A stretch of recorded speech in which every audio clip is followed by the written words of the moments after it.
जब मेरा भाई का शादी होगा शनि इसमें आएगा और गर्दा मचा कर जाएगा 7-12 के। आइए लास्ट में ये मेरा लास्ट गीत होगा और कार्यक्रम के अभिषेक ये समापन हो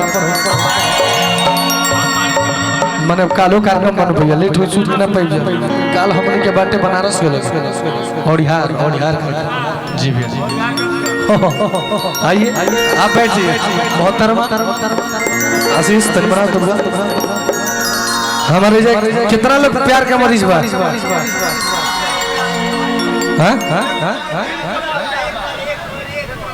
सबको तो प्यार निगाह से होला प्यार नजर से होला नजरिए सब करेला भैया नजरिए पहले नजर पसंद कर बाद हो जाना चाहिए। अब एकदम ध्यान से सुन ले लो ये गीतिया अभिषेक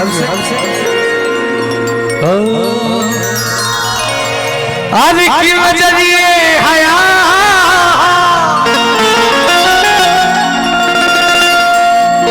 अरे की नजरिए गया अरे नजरिए हमवत नजरिए सजा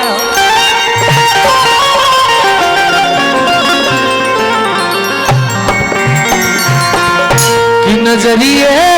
नजर के नजरी से मिला वेला अरे नजरिए के मरल के हूँ बचियो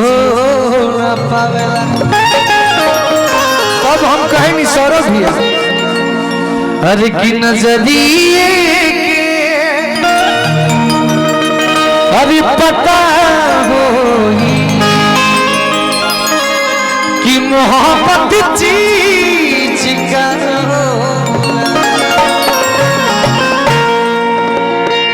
नजरिए के पता हो मोहब्बत चीज का होला तनी आगे से हटी ना भैया एक हाली पैसा दे करवाई अब सैड सॉन्ग में तनी मजाक ना तनी आरी यहां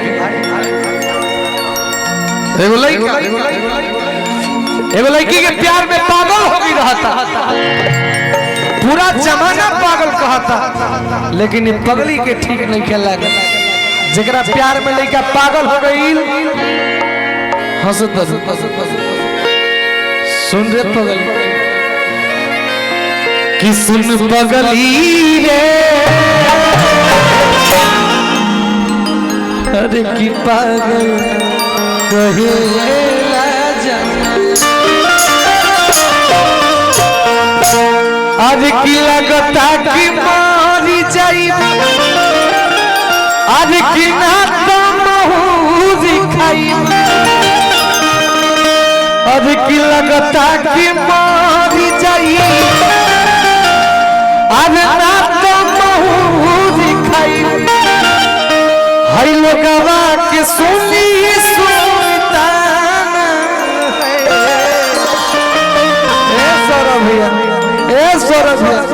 कहे के बा कि सुन पगली रे पागल कहे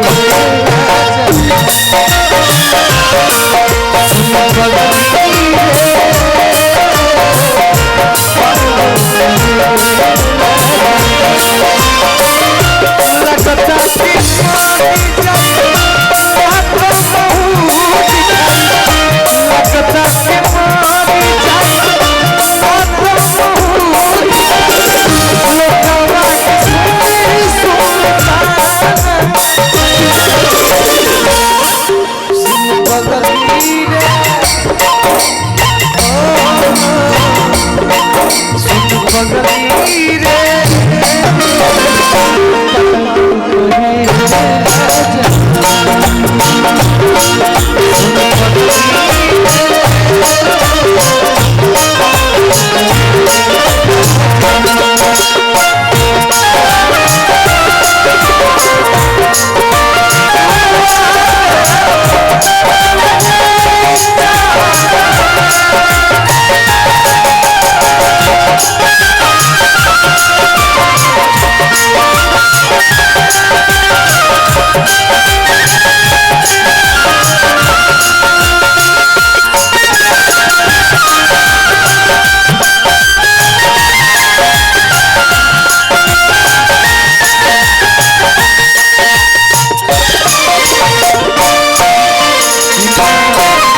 के मन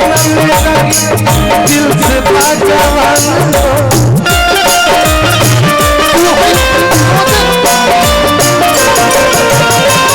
जीत प्यारी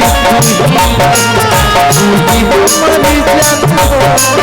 तो हद के मन दिल से बाजवान कौन करम जाने कब हमसे तकरार करके कौन करम जाने कब हमसे तकरार करके हमके बनाऊं तू बेकार सुन पगली रे सुन पगली रे